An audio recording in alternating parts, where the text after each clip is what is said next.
Hey, it's Dr. Karen Can. Welcome to this week's Spiritual Medicine Digest. And this week I've been asked by a source to talk about the gift.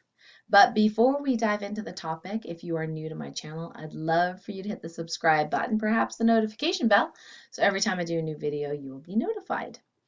So, the gift, what is that about? Well, let me go back to my childhood and see if this resonates with you at all, because many sensitive souls have gone through similar experiences. When I was younger, it was very natural for me to give things away because it just felt good, you know?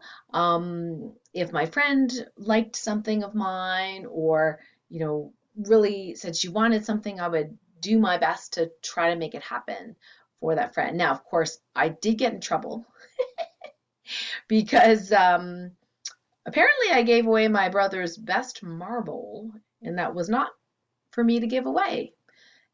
I did learn that I probably was over generous per se, but I never really believed in hoarding. But the funny thing is my one of my siblings, my brother, was actually more into that. In fact, good thing he doesn't watch my videos. But anyway, when we were younger, he had gone through some surgery and could have died. So talk about scarcity energy, right? So that can permeate one's existence unless a person decides to cancel that out. Anyway, so he used to hoard soda pop back in the time when we drank soda pop. So, he would actually even drink other people's soda pop, if my memory serves me correctly.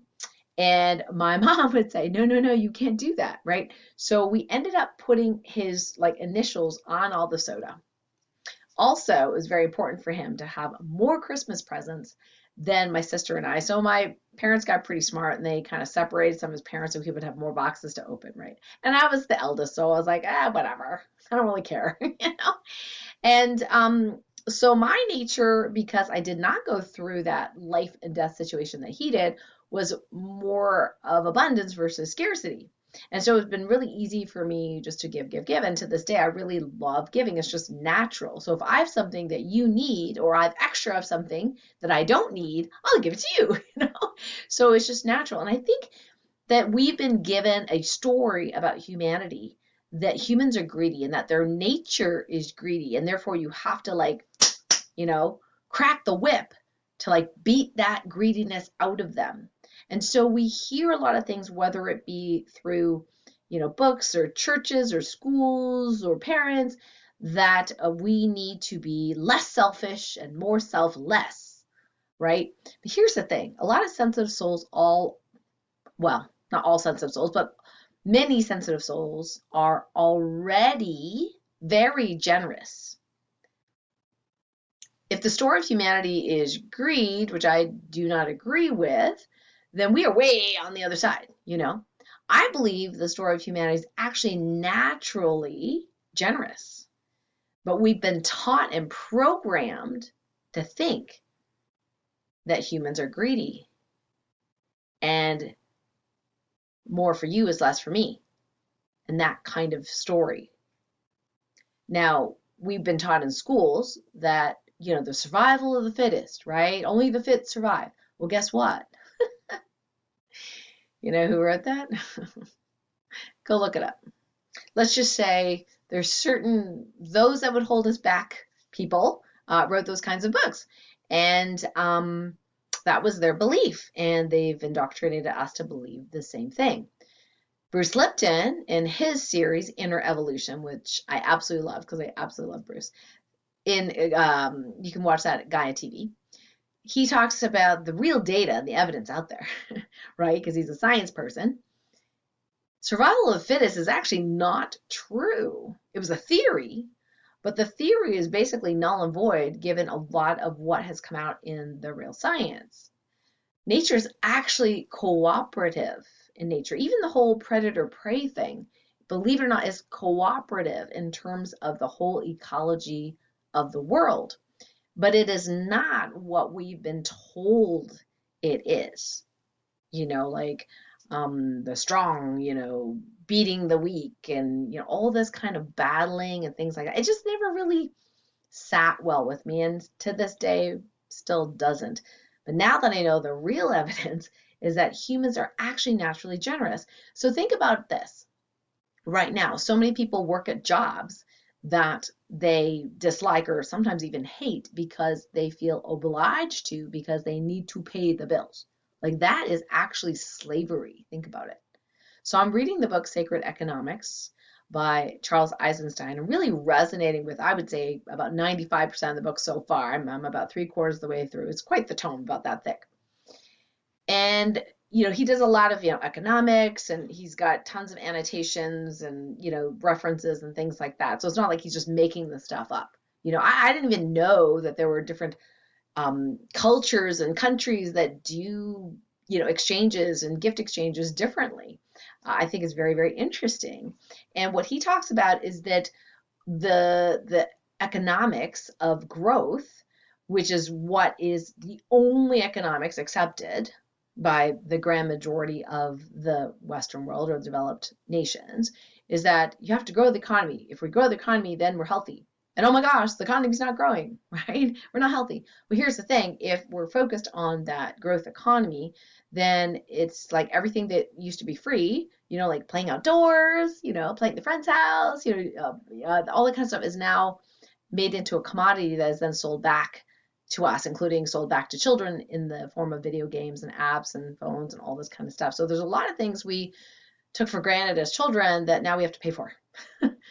So getting back into what is natural for us, which is the gift, which is giving and receiving naturally out of just our desire, not because people have told us we're selfish and we need to be less selfish. Like, the people that are highly sensitive, it's like you don't need to tell them that, okay?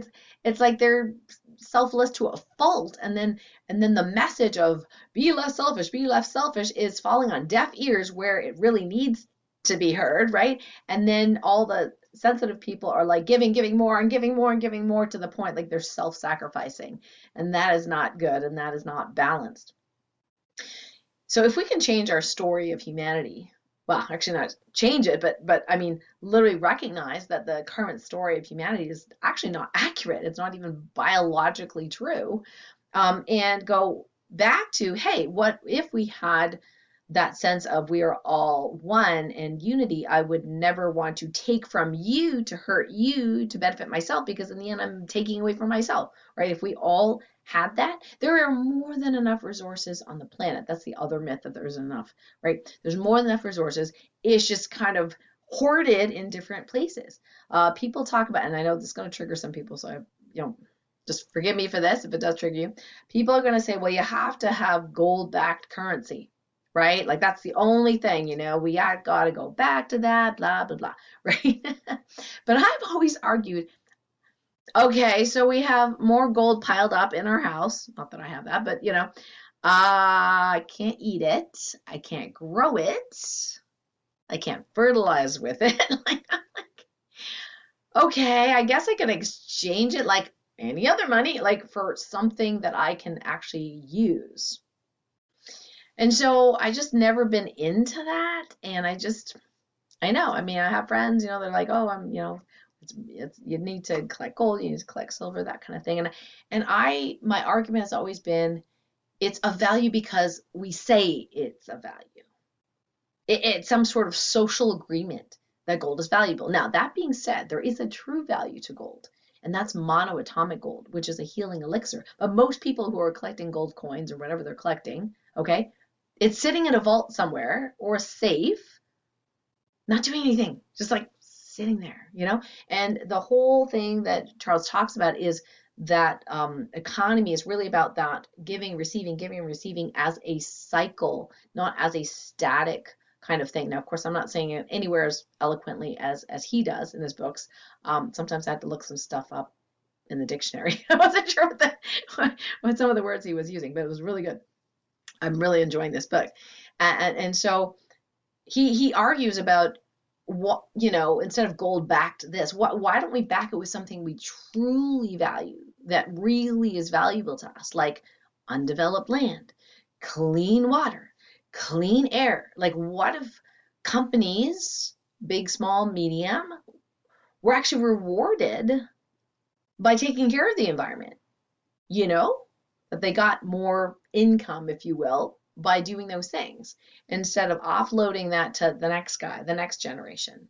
Now, for those of you that have children and grandchildren, how does it feel to be in a world where we think, okay, well, we're doing what we need to do just to protect our own? Well, we're not really protecting our own if we're all one, right? And we're hoarding stuff for our children or grandchildren and then kind of going, well, too bad for you guys. It's just not sustainable. So if we look many, many, many generations ahead, if we continue the way we're continuing, and I'm not talking about, the climate change and all that stuff. Okay, that's like a natural phenomenon. So I'm not talking about that. I'm just talking about what we are sacrificing for the buck, which I know you're probably like, well, that's not me. That's not me. That's what those big corporations, greedy corporations. Well, the whole story of money is one of scarcity, and we've adopted and we've agreed to it, and that's why it's happening to all of us, because again, we are all ones. We can't blame somebody else for the way things are, but we can change it within ourselves, right? And we can change our own story. So I know some people are like, well, that's communist or socialist. If I have a vacuum cleaner, I don't need, I can lend it to someone, and then you're telling me, this is very communist, and we don't need a vacuum cleaner per household. Okay, here's the difference. One is forced, okay? Communism, socialism, I mean, the negative parts of that, it's forced. Okay, you gotta lend, borrow, give, whatever. You're forced into a situation that you don't have a choice. So, like Klaus Schwab says, you will own nothing and be happy. Now, in actuality, that is true in the true essence of that. However, my guess is that it does not apply to him. Now, if it applied to him and all of his buddies, I'd be like, okay, that's kind of cool. But I don't think that's really what he meant, right? So if it's not forced, right, and it is given out of feeling abundant, like for me, it's like not a big deal. Like my good friend needs to use the car. Great.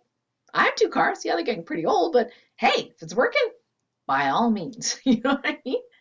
And I just recently I gave away to somebody. We changed coffee makers, and we had a perfectly working coffee maker. And I'm looking at this thing, going, "Well, I bought all these unbleached coffee filters. Don't know what to do with it." So I'm like, do you know anybody that can use this? I was saying to my friend, and she was like, "Yeah, I think I am. I think I do know somebody." I said, "Great." Here you go, right? Here's the coffee maker. Here's all these brand new filters, right? And I'm like, by the way, here's all the the new Vitamix that I got, which thankfully I could return the old one for $100 off. I have this other food processor that I no longer need because this one has this attachment. So do you know anybody that could use this? She goes, well, I might. I'm like, great, just take it. And she goes, well, you can just sell it on the market. I said, couldn't be bothered. Okay, if you can't find anybody, you sell it. Okay, you sell it, you get all the money. I don't need anything because I just don't have time for that stuff. Okay. And she's like, okay, but I mean, it's like, it's actually fun, and then we get together. We're like, well, what do you got? I got carrots. Oh, I got beets. I got ripe avocados. Oh, great. I need a ripe avocado. Can I switch, and give you the raw one if the less ripe one?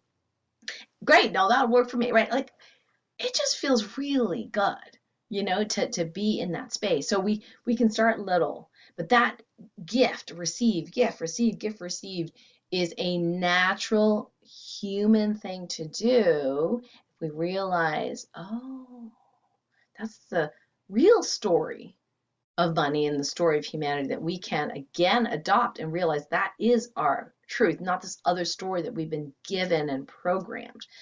That's what's really neat. And we can make a huge shift this way, and it can start very small. And one more example before we get to our activation. So as many of you know watching this, but at this point, August of 2023, that there was a horrific set of fires in Lahaina, Maui, a lot of suspicious circumstances related to that. So I'm not going to go into the conspiracy realism of all that kind of stuff.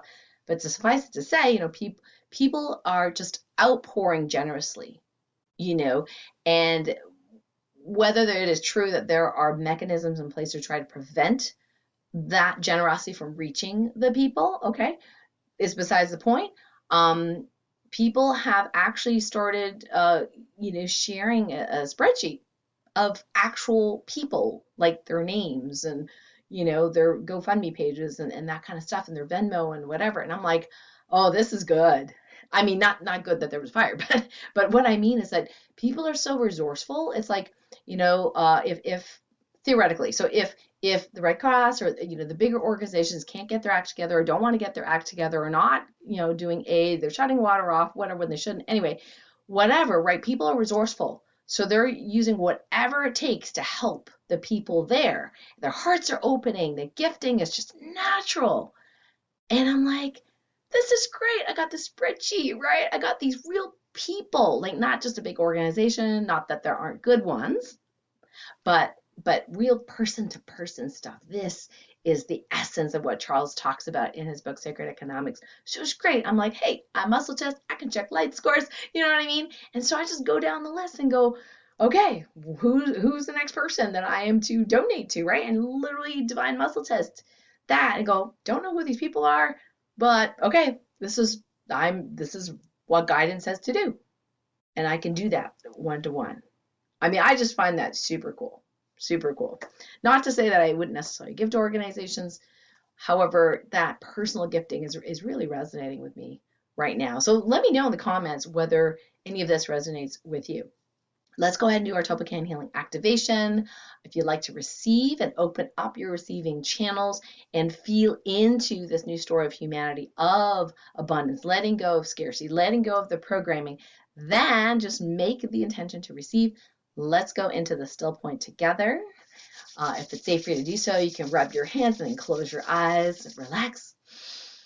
Feel the energy and movement in the body where the hands were meeting and follow that flow wherever it goes. Go ahead and just feel the pulsing, the energy, the movement, the buzzing, whatever's in the body. Ooh, I feel a lot right now. Continue following the flow wherever it goes. I'm going to speak several Topican healing activations to activate those beneficial frequencies, and you just make the intention to receive. Are you ready? Okay, here we go.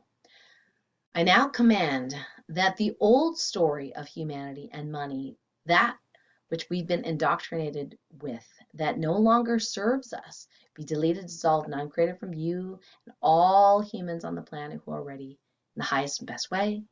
Go ahead and download and activate the new story of money and the new story of humanity, one of generosity, one of abundance, one of unity, and one encompassing the natural state of the gift, giving and receiving, not from force, but just from our natural human nature. Go ahead and download and activate this, and all of us who are ready to receive in the highest and best way, all directions of time with ease, speed, and grace. Is now commanded that our receiving channels be opened, however many are available to be open right now, to the maximum number possible. Anything preventing it be healed and removed and resolved with ease, speed, and grace in the highest and best way, all directions of time. Thank you, thank you, thank you. It's now commanded that the feeling, the embodiment of that circular nature of giving and receiving, that mandala, if you will, going from transaction to trust, going from consumption to contribution, going from scarcity to abundance, going from isolation to community. See us in community, in love, in peace, in joy. That all that be completely blueprinted and embodied in each of us, now downloaded and activated in the highest and best way, all directions of time with speed, ease, and grace. Thank you. Okay, if you had your eyes closed, you can open them. Just kind of let that percolate into the body, let that blueprint into our beingness, in our state of wellness, if you will. And let me know in the comments what that feels like to you. I know it feels really good to me. So thank you so much for receiving, if you chose to receive today, and to enhance what we can do for the rest of the planet in that generosity. So some announcements. Light Warrior Radio, I have the great pleasure of airing a podcast with Sharrianna Boyle, and we are talking about emotional detox and how, unlike what maybe we've been taught in the past, how you have to do the vision boards and all this, manifesting exercises and all that kind of stuff, that maybe it's not that necessary. And she says, emotions are important, but processing our emotions are even more important. So I think this is a fantastic show. Lots of great info here. And she has a couple of books that you may want to check out. I'm going to put the links to the show and what you need to know in the video notes below. So check that out Monday at 12 noon Eastern. We're going to air that. Also, some announcements, cool stuff, new stuff. Just a reminder that the Ascension 3 store, where you can get some of the Ascension 3 jewelry and the brand new single strand 13 chakra. So this is the Egyptian 13 chakra activation bracelet. That will be closing on Monday at 11 a.m. And we don't open that often, so probably once a quarter or so, sometimes maybe more than that, but we won't open again probably till October, November. So if this is of interest to you, there is a launch price for the bracelet. So definitely get yours order in. And if we run out, don't worry. My husband, who makes them macrame one by one, and I do the infusions in the copper pyramid personally. We can make more for you. It just takes us some time, so the fulfillment will be a little later if we run out, but we are willing to take pre-orders, so that's what we've decided for this launch. So there's a lot of great stuff in there. Quite a few sales as well, so check out ascension3.net for that launch that is ending on Monday, I believe, at 11 a.m. Also, the last Thursday's webinar, which was on sacred economy and the new store of money, where we go into more detail of what I talked about today, healing collective money wounds. We did some healing. Would really love for you to watch the replay. You do have to see it within the Light Medicine community, so that's free to join. We'll put that link below, and that replay will be active till next Thursday. Yeah, so check that out. And last but not least, because of the so-called wildfires and whatever else is going on in the world, hurricanes, blah, blah, blah, I thought it'd be really good thing to share the Weather Magic freebie, which is chapter 13 of A Sensitivity is Your Superpower book, where you learn how to do weather magic. Have had to do quite a bit of that consciously lately, and it's been working. It's just that the more the merrier, right? So if there's a location near you or one that you're passionate about, go ahead and help us clear away the wildfires, veer away the hurricanes, yada, yada, yada, etc. The closer it is to you, the more it impacts you or someone you love, the more seemingly power and direction you have to be able to influence the weather in a positive way. So feel free, I'll put the link below, feel free to share that link, which is KarenCan.com/weather, so people can get that free chapter. And let's spread the good news. The more the merrier, like I said, the more we can all be in that state of consciousness and doing weather magic, the easier it's going to be for everyone. All right, so that's this week's Spiritual Medicine Digest. Thank you so much for joining me, and I look forward to chatting with you next week. Bye for now. Lots of love.